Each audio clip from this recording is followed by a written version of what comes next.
एक अधूरी मोहब्बत। रवि और साक्षी की कहानी एक छोटे से पहाड़ी कस्बे से शुरू होती है। रवि एक संघर्षशील लेखक और साक्षी एक शिक्षिका बचपन के दोस्त थे।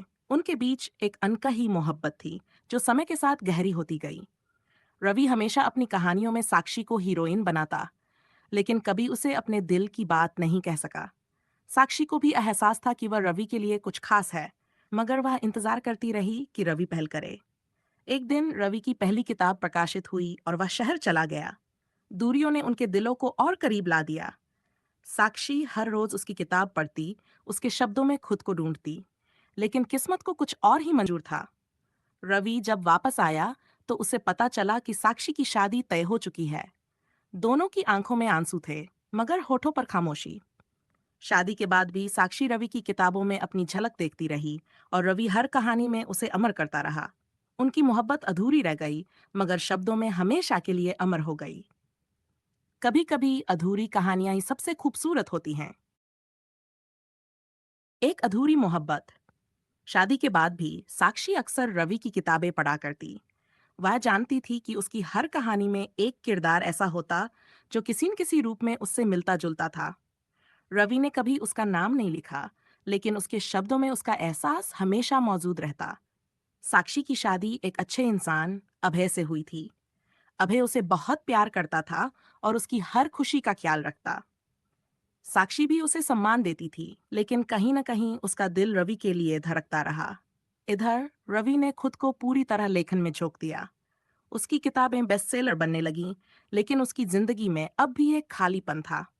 वह साक्षी को भूलना चाहता था, मगर हर कहानी लिखते वक्त उसकी यादें शब्दों में घुल जातीं। एक दिन रवि की नई किताब अधूरी मोहब्बत लॉन्च हुई। ये एक प्रेम कहानी थी जो बचपन के दो दोस्तों की अनकही मोहब्बत पर आधारित थी।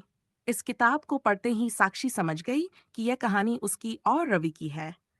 साक्षी बहुत देर तक किताब को सीने से लगाए बैठी रही। मन में सवाल था, क्या मोहब्बत को पूरा होने के लिए साथ रहना जरूरी है? कुछ महीनों बाद रवि के शहर में एक बड़ा साहित्यिक कार्यक्रम हुआ। साक्षी भी वहां गई, अभय के साथ। मंच पर रवि बोल रहा था, लेकिन उसकी नजर भीड़ में साक्षी को ढूंढ रही थी। अचानक उसकी आंखें उससे टकराईं। दोनों कुछ पलों के लिए एक दूसरे को बस देखते रहे। बीते सालों की अनकही बातें आंखों में तैरने लगीं। कार्यक्रम के बाद जब साक्षी रवि से मिली, तो दोनों के बीच खामोशी पसर गई। कैसी हो? रवि ने धीरे से पूछा। अच्छी हूं, तुम कैसे हो? साक्षी ने हल्की मुस्कान के साथ जवाब दिया। रवि ने उसकी आंखों में देखा, फिर मुस्कुराकर कहा, जैसा मेरी किताब में लिखा है। साक्षी की आंखें नम हो गईं, मगर इस बार उसने आंसू नहीं गिरने दिए।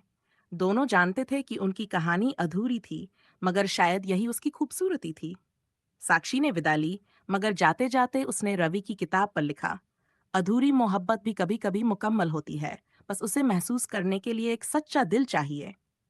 रवि ने किताब को सीने से लगा लिया। शायद यह उसकी मोहब्बत का सबसे खूबसूरत अंत था, या शायद एक नई कहानी की शुरुआत।